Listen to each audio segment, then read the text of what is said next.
Very good evening friend, this is Rohit sir from KP academy of diploma engineering classes. आज हम लोग हमारे maths 4 के direct second year degree maths 4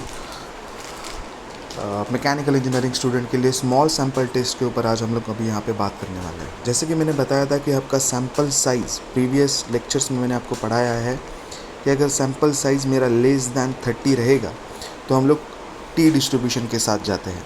okay और T distribution के लिए मैंने फार्मूला आपको बताया था, T is equal to X bar minus mu upon X bar minus mu upon S upon under root of N minus one. ये फार्मूले के ऊपर हम लोग ने एक न्यूमेरिकल बस सॉल्व किया था लास्ट लेक्चर में। अभी यहाँ पर हम लोग हमारा जो दूसरा न्यूमेरिकल है जो पिछले न्यूमेरिकल से थोड़ा अलग है और थोड़ा टफ है, मैं आपको यहाँ पर वो समझाने वाला हूँ। ठीक है, आपको एक फार्मूला है, ठीक है, एक फार्मूला है आपको जिसका नाम है एस स्क्वायर। अभी आपको जो फॉर स्मॉल सैम्पल टेस्ट के लिए अगर एक नोट है, नोट याद रखिए कि नोट क्या है कि ठीक है, पहला जो न्यूमेरिकल हम लोग ने किया था, if the standard deviation if the standard deviation sigma of the parent population is known, of the parent population is known, okay, then हमारा टी डिस्ट्रीब्यूशन का फॉर्मूला क्या होता है, X bar minus mu upon, जो मैंने अभी थोड़ी देर पहले बताया, sigma upon root N minus क्या 1।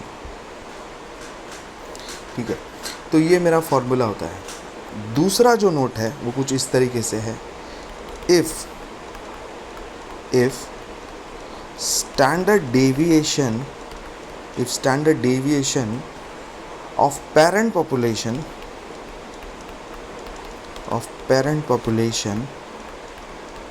if standard deviation of parent population is not known,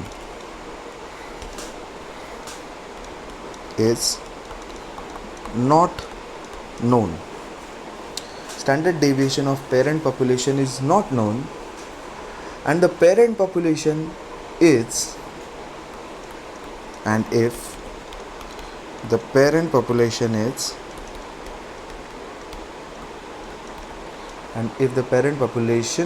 is normal,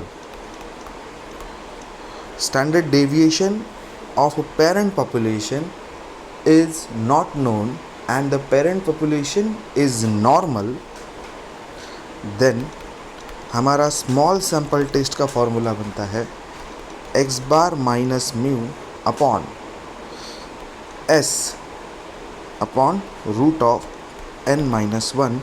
जो ये एस स्क्वायर की जो वैल्यू होती है ना, वो होती है summation of x I minus x bar the whole square divided by N, X I minus x bar the whole square divided by N. ये जो है एस स्क्वायर, इसका निकालने का फॉर्मूला क्या बताया, X I minus x bar the whole square upon N, मैंने यहाँ पे बताया आपको। ठीक है, जो ये ऊपर का जो टर्म है ना, इसको एक खोपड़ी में बिठा लो। ये न्यूमेरिकल किसी एक स्टूडेंट को उस यूनिट टेस्ट में आया था कि इसको बोलते हैं sum of square deviation of the mean. ये जो है summation of x I minus x bar the whole square, इसको बोलते हैं summation of squares of deviations from mean, squares of deviation from mean. ऐसे डायरेक्टली इसकी वैल्यू आपको दी हुई होती है किसी न्यूमेरिकल्स में। ठीक है, तो जो अभी ये जो न्यूमेरिकल है, मैं डायरेक्टली न्यूमेरिकल पे जाके आपको सभी चीज़ें क्लियर कराऊंगा। मैंने आपको प्रीवियस लेक्चर में जो ऑनलाइन लिए थे हम लोग ने लेक्चर, वहाँ पर मैंने आपको पढ़ाया कि नल हाइपोथेसिस क्या है, ऑल्टरनेटिव हाइपोथेसिस क्या है। ठीक है, अगर आपको स्मॉल सैम्पल टेस्ट आ गया तो लार्ज सैम्पल टेस्ट करना कुछ ज़्यादा डिफ़िकल्ट और बड़ा काम नहीं है। एक बार न्यूमेरिकल्स की आदत हो जाए तो आप कर सकते हो। सेकेंड जो न्यूमेरिकल है, जो लास्ट न्यूमेरिकल जो है, random sample of size a random sample of size 16 mm from a normal population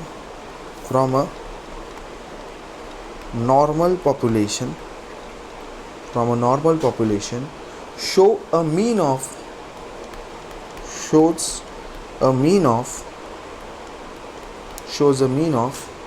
103.75 centimeter and sum of squares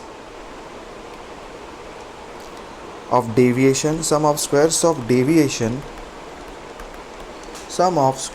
deviation from the mean ये दिया है आपको 843.75 सेंटीमीटर स्क्वायर और ये बोल रहा है can we say that the population has a mean of 108.75. The population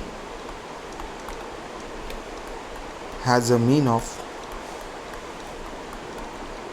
108.75 centimetre. तो ये चीज़ आपको यहाँ पर गिवन है.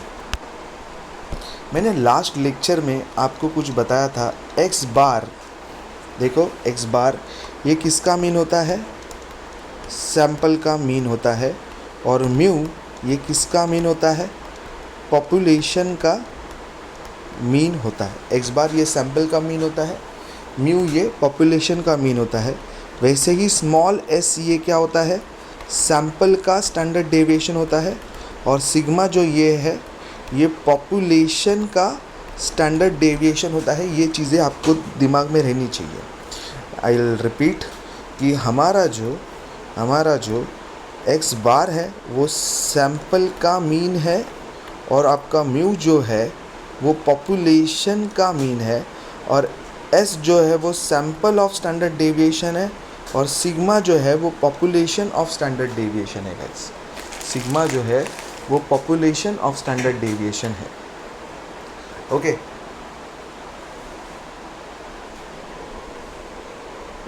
तो चलिए हम लोग क्वेश्चन को रीड करते हैं. Random sample of size 16 mm. Sample size कितनी दी है आपको? सैंपल साइज इज मतलब n which is 6. Sample size 16 mm. Sample size 16 from, it is not mm. Okay ये कोई mm वगैरह नहीं है, that is my mistake. A sample size of 16. अभी मैंने स्टार्टिंग में आपको क्या बताया कि अगर आपका सैंपल साइज जो है, वो आपका सैंपल साइज जो है वो अगर लेस दैन 30 हो तो हम लोग कौन सी डिस्ट्रीब्यूशन पे जाते हैं? स्मॉल सैंपल टेस्ट, जो टी डिस्ट्रीब्यूशन पे हम लोग जाते हैं. तो सैंपल साइज 16 है तो यहाँ पर से आपको समझ में आएगा कि हमको कौन से डिस्ट्रीब्यूशन के लिए जाना है. अगर सैंपल साइज ग्रेटर दैन 30 हो तो जेड डिस्ट्रीब्यूशन के लिए हम लोग जाते हैं. ओके दूसरा क्वेश्चन में पॉइंट दिया है from a normal population show a mean of 103.75. From a normal population shows a mean of. अभी ये पॉपुलेशन का मीन दिया है. किसका मीन दिया है? पॉपुलेशन का मीन दिया है. पॉपुलेशन का मीन अपने को कितने दिया है? 103.75. Sorry random sample of size 16 mm from a normal population shows a mean of. तो ये सैंपल का मीन है. Random sample of a size 16 mm from a normal population shows a mean of. तो एक पॉपुलेशन से हमने इसी sample को उठाया है जिस सैंपल की साइज 16 है और जिसका मीन 103.75 है. तो आपको सैंपल का mean is generated by x bar, तो वो आपको दिया है 103.75. आगे क्वेश्चन में आपको दिया है and sum of squares of deviation from the mean. तो मैंने आपको बताया कुछ कि sum of square of deviation from a mean, ये जो एस स्क्वायर देखिए आगे लिखा है s square is equal to summation of x I minus x bar the whole square upon n. तो इसमें जो ऊपर की जो टर्म है summation of x I minus x bar the whole square, यही क्या है, sum of square of deviation from mean. यही क्या है, sum of square of deviation from a mean.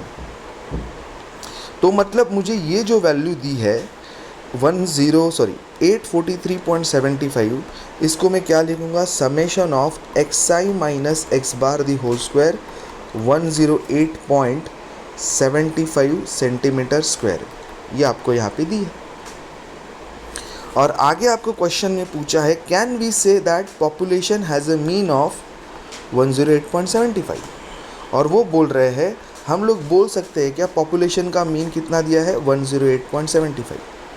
तो मैंने आपको प्रीवियस लेक्चर में जब हम लोग z डिस्ट्रीब्यूशन कर रहे थे, तो मैंने जो आपको नल हाइपोथेसिस का नोटेशन बताया था, वो नल हाइपोथेसिस हम लोग कैसे डिनोट करते हैं, step number 1, null hypothesis which is what, H not.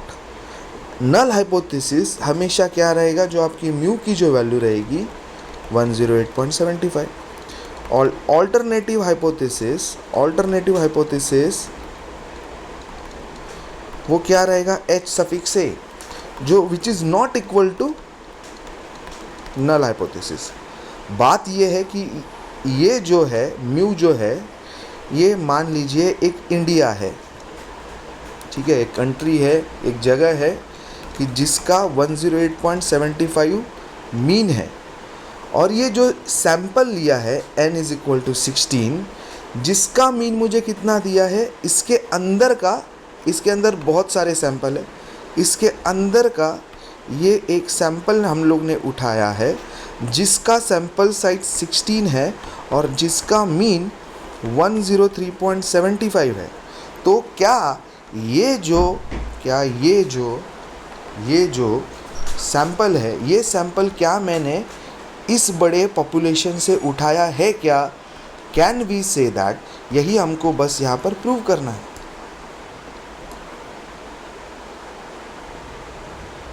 समझ में आया गाइस, यही हमको यहाँ पर बस प्रूव करना है। तो ये न्यूमेरिकल जब सॉल्व करते हैं तो हमको सबसे पहले नल हाइपोथेसिस डिफाइन करना होता है। वो क्या होता है, एच नॉट, वो हमेशा पॉपुलेशन के मीन से रिलेटेड होता है, और ऑल्टरनेटिव हाइपोथेसिस जो एच ए होता है which is not equal to population mean. एक तो क्या होगा, मतलब क्या होगा कि ये सैंपल जो है वो हाँ हमने ड्रॉन किया है इस पॉपुलेशन से, और ऑल्टरनेटिव हाइपोथेसिस क्या रहेगा कि ये है जो अगर नहीं किया है, मतलब अगर किया है या फिर नहीं किया है। तो ऑल्टरनेटिव हाइपोथेसिस क्या है कि ये जो सैंपल है वो हम लोग ने इस पॉपुलेशन से ड्रॉन नहीं किया है। सेकंड जो है, हम लोग के क्या होते हैं, टेस्ट स्टैटिस्टिक्स करते समय ये जो फर्स्ट स्टेप है ये जेड डिस्ट्रीब्यूशन के लिए भी सेम है, लार्ज सैंपल टेस्ट के लिए। टेस्ट स्टैटिस्टिक्स में हमको सैंपल साइज़ को देखना पड़ता है कि ये लेस दैन 30 है, तो ये कन्फर्म टी डिस्ट्रीब्यूशन के फॉर्मूले से जाएगा। तो हमारा टी डिस्ट्रीब्यूशन का फॉर्मूला क्या मैंने बताया, X bar minus mu upon S upon under root of n minus 1। तो अभी यहाँ पर आपको क्या दिया है क्वेश्चन में, उसके ऊपर आपकी s की वैल्यू कैसे कैलकुलेट करनी है वो डिफाइन होता है। आपको sum of square of standard deviation, sum of square of mean ये दिया है, तो आप यहाँ से ये s की वैल्यू निकाल सकते हो, स्टैंडर्ड डेविएशन की वैल्यू निकाल सकते हो। कौन सा फॉर्मूला यूज़ करके, ये फॉर्मूला यूज़ करके, जो चीज़ आपको गिवन दी है। तो s स्क्वायर क्या है, summation of x I minus x bar the whole square upon n। X I minus x bar the whole square की वैल्यू आपको 108.75 दी है। क्या दी है, 108 आपको sum of square of standard deviation की वैल्यू यहाँ पर 108.75 न देके, आपको मैंने प्रिंटिंग लिखा गलत है, आपको यहाँ पर वैल्यू दी है 843.75। वो 75 में कंफ्यूज हो गया, 843.75।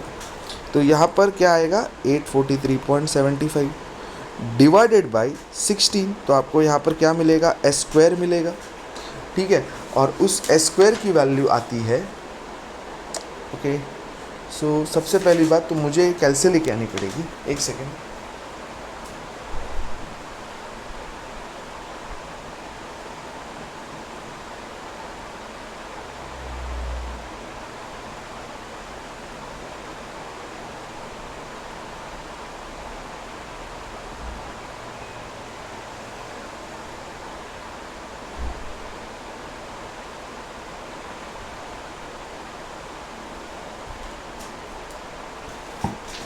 ओके, तो 843.75 डिवाइडेड बाई 16 करोगे तो आपको वैल्यू आती है यहाँ पे 52.73, और इस वैल्यू का अगर आप अंडर रूट करोगे तो आपको अंडर रूट करके आपको s की वैल्यू आती है 7.261। ओके, क्या वैल्यू आती है? 7.261। अभी देखो गाइस कि s की वैल्यू 7.261 आती है, तो t is equal to X bar minus mu upon s upon under root of n minus 1। ये फॉर्मूला मैंने बताया है आपका t डिस्ट्रीब्यूशन के लिए। बट ये s की वैल्यू एक्सरसाइज 1 में जगह जगह पे चेंज होती है, ठीक है। इसकी कैलकुलेट करने की थ्योरम चेंज होती है, बाकी कुछ नहीं। एक्स बार की वैल्यू मुझे क्या दी है? 103.75। म्यू की वैल्यू मुझे दी थी 108.75। एस की वैल्यू आई मुझे 7.261 divided by under root of n minus 1। n दिया है 16 माइनस 1।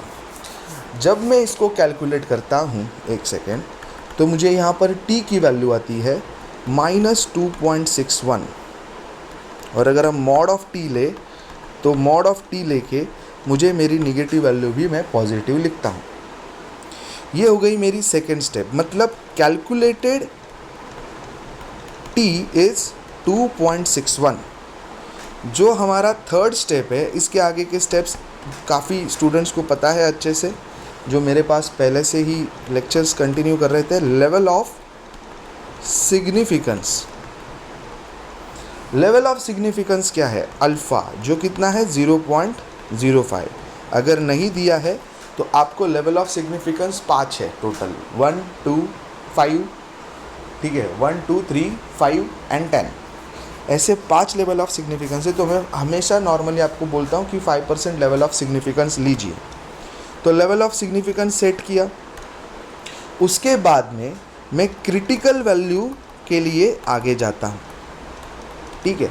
क्रिटिकल वैल्यू डिसाइड करते समय मुझे लिखना होता है at 5% level of significance, at 5% level of significance and degree of freedom. अभी मुझे यहाँ पर क्या निकालना होता है? z डिस्ट्रीब्यूशन को छोड़ के डिग्री ऑफ फ्रीडम मुझे कितनी दी है? वो होती है n माइनस 1। तो n कितना दिया है? 16 माइनस 1, दैट इज़ 15। अब ये 15 के लिए मेरी क्रिटिकल वैल्यू मतलब t अल्फ़ा, मतलब critical value denoted by t alpha कैसे आती है, क्या आती है, ये मैं आपको यहाँ पर बता देता हूँ, ठीक है। ये मैंने लास्ट डे को आपको टी डिस्ट्रीब्यूशन का प्लॉट चार्ट आपको भेजा था। 5% मतलब 0.05, ठीक है। मैंने बताया था 1 2 5 10 और 20, मतलब 1%, 2%, 5%, 10% एंड 20%, ऐसे 5 बेसिक चीज़ों के लिए हमारा टी डिस्ट्रीब्यूशन का ग्राफ होता है। 5% लेवल पे आपको 15 की वैल्यू देखनी है इस तरीके से। तो आपको क्या वैल्यू दिख रही है टी अल्फ़ा की? 2.131। इस तरीके से मैं वैल्यू चेक करता हूँ, 2.131। आगे जो लास्ट स्टेप होता है उसको बोलते हैं डिसीजन लेना। उसको क्या बोलते हैं हम लोग? डिसीजन। मेरी कैलकुलेटेड वैल्यू की टी क्या है और मेरा क्रिटिकल वैल्यू क्या है, दोनों को कंपेयर करो। कैलकुलेटेड टी है 2.61 और क्रिटिकल टी है 2.13। तो कौन बड़ा है? कैलकुलेटेड टी बड़ा है। ऐसा कभी नहीं होता। ये क्रिटिकल वैल्यू मतलब क्या कि जो हम लोग ने वैल्यू कैलकुलेट की है वो क्रिटिकल वैल्यू से हमेशा क्या होनी चाहिए? कम होनी चाहिए। जो वैल्यू कैलकुलेट की है वो क्रिटिकल वैल्यू से हमेशा कम होनी चाहिए, या फिर क्रिटिकल वैल्यू कैलकुलेटेड वैल्यू से हमेशा ज़्यादा होनी चाहिए। तो this hypothesis is not accepted.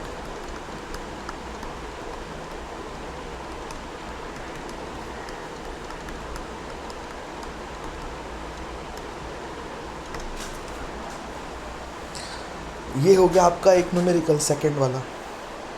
और एक तरीके का अलग टाइप का न्यूमेरिकल है, ठीक है, वो मैं आपको यहाँ पर पढ़ाने जा रहा हूँ। ध्यान दीजिए, ठीक है, यही एक अलग टाइप का न्यूमेरिकल। देन मैं नेक्स्ट एक्सरसाइज में जाऊंगा, जो न्यूमेरिकल लेटेस्ट एग्ज़ाम में आया है, ओके 15 का, इस टॉपिक से।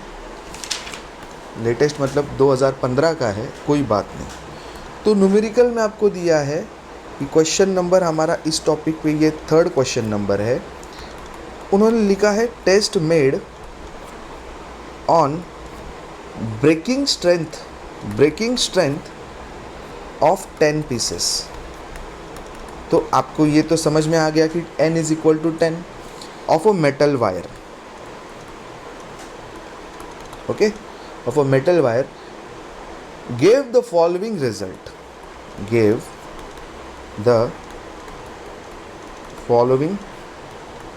result, पहला जो दिया है वो 578 है, दूसरा 572 है, तीसरा 570 है, चौथा 568, देन 572, ओके। फिर उसके नीचे बचे हुए 5 लिखूँगा। 5th 6th 570, 572, 596, 1 2 578, ओके, 572, 570, 568, 570 के 570 यहाँ पर 2 बार है, ओके। तो 570, then again 572, 596 and remaining is 584 kgs। और उसके नीचे उन्होंने बुलाया है test if the breaking strength of metal wire can be assume to be 577। Breaking strength of metal wire can assume to be 577। तो आपको समझ लेना है कि n दिया है 10, ठीक है। अभी मुझे यहाँ पर कहीं पर सैंपल का मीन दिया है क्या? नहीं दिया। तो सैंपल का मीन पहली बात मुझे निकालना है, मुझे टेस्ट करना है। अभी यहाँ पर देखो, पीछे का क्वेश्चन क्या था, कैन वी से दैट कि मीन हमारा ये रहेगा पॉपुलेशन से। तो यहाँ पर भी क्वेश्चन को समझना पड़ेगा। Test if breaking strength of metal wire can be assume to be 577। तो आपको यहाँ पर क्या दिया है, ये पॉपुलेशन का मीन करके हम लोग इसको लेते हैं। इस न्यूमेरिकल को किस तरीके से सॉल्व किया जाता है, मुझे यहाँ पर क्या क्या मिसिंग है, एक्स बार मिसिंग है, ठीक है। एक्स बार के साथ साथ मुझे एस भी नहीं दिया है, एस भी कैलकुलेट करना है। मतलब बताया ना, पिछले वाले न्यूमेरिकल में मैंने एस को कैसे कैलकुलेट किया था, X I minus x bar the whole square summation इसका डिवाइडेड बाय एन, कुछ इस तरीके से हम लोग ने कैलकुलेट किया था। वो भी हमको यहाँ पर करना है, क्योंकि अगर मुझे नंबर दिए हैं तो मुझे क्या यूज़ करना पड़ेगा, स्टैटिस्टिक्स। तो ये जो मैं अभी यूज़ कर रहा हूँ ये आगे की एक्सरसाइज में भी यूज़ होता है, तो इसकी तरफ थोड़ी अच्छे से ध्यान दीजिए। एक्स है पहला, बाद में डी आई है जिसको बोलते हैं एक्स आई माइनस 500, ठीक है, ओके। मुझे टैबलेट लेना पड़ेगा। एंड डी आई स्क्वायर जो है वो क्या है, एक्स आई माइनस 580, ठीक है। अभी ये कैसे ले रहा हूँ ज़रा ध्यान दीजिए, ठीक है, ठीक है। मैं जो है आपको एक एक सैंपल के लिए बता देता हूँ। यहाँ पर 578 है, 572 है और 570 है, ठीक है। उसके नीचे ही मेरे पीछे के सैंपल कौन से है, फोर्थ सैंपल 568, 572, 570, ओके। उसके नीचे है 578, 3 हो गए, 568, 572, 570, 568, 572, 570। देन अगेन आता है 570, 575, ठीक है, मैं इधर 4 लेता हूँ, 570, 572, 596 एंड 584, ठीक है। इसको मैं थोड़ा यहाँ पे लिखता हूँ, 570, 572, 596 एंड 584 और इधर आ रहा है मेरा सम। देखो मैं अभी ये जो लिखा हूँ ना, ठीक है, यहाँ पर जो ये चीज़ें लिखा हूँ, ये अज्यूम करो कि यहाँ से लेके ये एक मैं स्ट्रेट लाइन में लिखा हूँ, ठीक है, एक मैं स्ट्रेट लाइन में लिखा हूँ, समझ में आ रहा है ना। तो यहाँ पर भी मेरे पास क्या आएगा,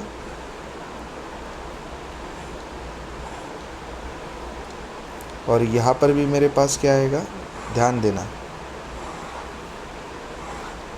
ठीक है, यहाँ पर नहीं आ सकता, तो समझो पहले क्या कर रहा हूँ, ठीक है।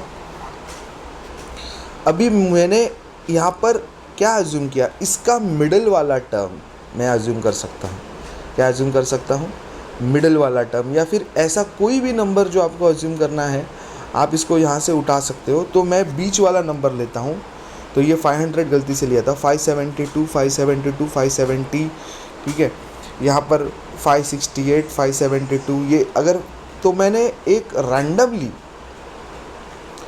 रैंडमली मैंने क्या सिलेक्ट किया कि एक 5 बीच में का कोई भी एक नंबर 580 सिलेक्ट किया, क्या सिलेक्ट किया, 580। सो 580, तो xi माइनस 580, समझ में आ रहा है, xi माइनस 580, xi मतलब ये, xi मतलब क्या, ये है फर्स्ट के लिए 578 minus 580 minus 2, 572 minus 580 minus 8, 570 minus 580 minus 10, 568 minus 580 minus 12, 572 minus 580 minus 8 minus 10, यहाँ पर 570 माइनस 580 माइनस 10, 572 माइनस 580 माइनस 8, यहाँ पर आएगा माइनस, सॉरी यहाँ पर आएगा प्लस 14, यहाँ पर आएगा 14, समझ में आ रहा है ना, क्या आ रहा है, 596 है ना मेरे पास यहाँ पे, 596 माइनस 580, 596 माइनस 580 कितना आता है गाइस, ठीक है, यहाँ पर बुक के अंदर मिस्टेक किया है, 16, ठीक है, इन्होंने बस बुक में क्या लिखा है, 6 लिखा है यहाँ पे, ठीक है, 596 minus 580 that is 16, 584 minus 580 that is +4। अभी इन सब का समेशन करना है मुझे, समझ में आ रहा है इन सब का। अभी मैं इसको अच्छे से प्रेजेंट करना चाहूँ तो मैं कर सकता हूँ, ठीक है, but it will take time.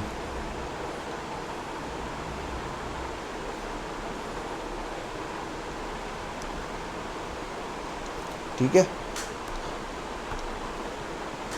तो इनका समेशन क्या आता है, -2, -8, -10। अब ये di² क्या है, जो -2 है उसी का स्क्वायर लिखो 4, 16, 8 का स्क्वायर कितना होता है रे, 64, 144, 64, 100, 100, 64, 16 का स्क्वायर कितना होता है, 256, 4 स्क्वायर इज 16। डी का स्क्वायर करो, समेशन ऑफ डी ये आता है आपको -48, और इनका समेशन निकालो, summation of D xi minus x बार, इनका समेशन कीजिए तो ये आता है आपको 864। ओके, तो ये एक टेबल होता है जो मुझे फॉर्म करना होता है, कब, जब मैं क्या करता हूँ, ओके, जब मैं क्या करता हूँ कैलकुलेशन पार्ट करने के लिए। अभी देखो आगे क्या करता हूँ, मुझे x बार निकालने का यहाँ पर स्टैंडर्ड फॉर्मूला है जो टी डिस्ट्रीब्यूशन के हर एक इसमें यूज़ होता है, a plus summation of D I divided by n is equal to, a क्या कंसिडर किया है मैंने यहाँ पे, a इज़ व्हाट, ये जो वैल्यू मैं लेता हूँ, a आई टुक 580, कोई भी कुछ भी ले सकता है, उनके ऊपर है। Summation of D I, summation of D आई मतलब क्या, ये बस इसका समेशन कितना आया, -48, ओके, इसका समेशन कितना आया, -48, बट इसको हमको क्या कंसिडर करना है, हमेशा प्लस, याद रखना कभी भी इसको हमेशा क्या कंसिडर करना है, प्लस कंसिडर करेंगे प्लस। एक सेकेंड कि इन्होंने प्रिंटिंग मिस्टेक की है, I want to check. Okay okay, इसका स्क्वायर क्या आया है? माइनस ना, प्लस की जगह पे यहाँ पर minus of 48 divided by 10, 580 plus minus minus 45 divided by 10, इसका आंसर आता है 575.2। ओके, बाद में आपको क्या करना है, x बार आपको मिल गया, ठीक है, x बार आपको मिल गया। अभी summation of xi minus x bar the whole square, इधर स्क्वायर है ना, di का स्क्वायर मतलब इसका भी स्क्वायर होगा, तो इनका जो है ये समेशन यहाँ पर आता है।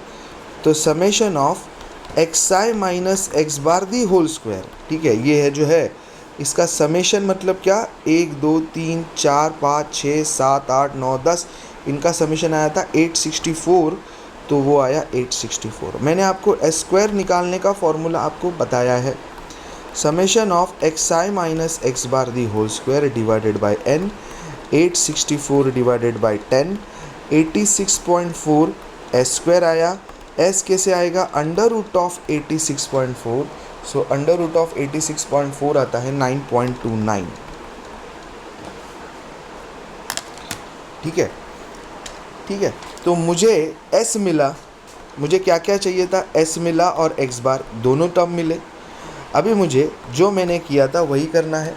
नल हाइपोथेसिस क्या रहेगा कि भाई ये कितना रहेगा, 577 रहेगा, क्या रहेगा, 577 रहेगा जो दिया है हमको, ठीक है, 577 रहेगा कि नहीं रहेगा, तो कैन वी से दैट, तो ये मेरा क्या हो गया, null hypothesis which is nothing but mu, ये मेरा फर्स्ट स्टेप। ऑल्टरनेटिव हाइपोथेसिस क्या रहेगा, it is not equal to. Second test step क्या होता है, टेस्ट स्टैटिस्टिक्स। टेस्ट स्टैटिस्टिक्स क्या होती है हमारे पास, टेस्ट स्टैटिस्टिक्स का मतलब होता है कि मुझे फॉर्मूला अप्लाई करना है, t is equal to X bar minus mu upon s upon under root of n minus 1। यहाँ पर हमारे पास x बार की वैल्यू जो है वो क्या आई है, 575.2, तो मैं लिखूँगा 575.2 माइनस म्यू मुझे दिया था 577 डिवाइडेड बाई s की वैल्यू हमको आई थी यहाँ पर 9.29 divided by under root of 10 minus 1।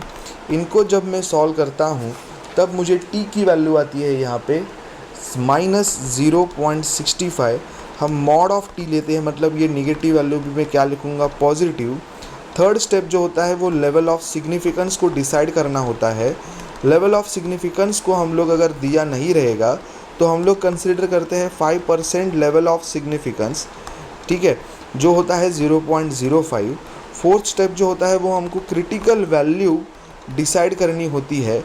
तो क्रिटिकल वैल्यू डिसाइड करने के लिए for n is equal to 10 and degree of freedom होता है n माइनस 1, उसके लिए मेरे क्रिटिकल वैल्यू क्या आएगी, n माइनस 1 मतलब 10 minus 1 9 at 5% level of significance के लिए। तो यहाँ पर देखो ये टी डिस्ट्रीब्यूशन का ग्राफ है, ठीक है, ये हमारा कौन सा ग्राफ है, टी डिस्ट्रीब्यूशन का ग्राफ है, ऊपर आपको दिखता रहेगा। तो यहाँ पर 10 के लिए एट 5% लेवल ऑफ सिग्निफिकेंस पे 10 के लिए 2.228 की वैल्यू आपको यहाँ पर गिवन है, ठीक है, 2.228 की वैल्यू आपको यहाँ पर गिवन है। तो आपका क्रिटिकल वैल्यू क्या आई, 2.228।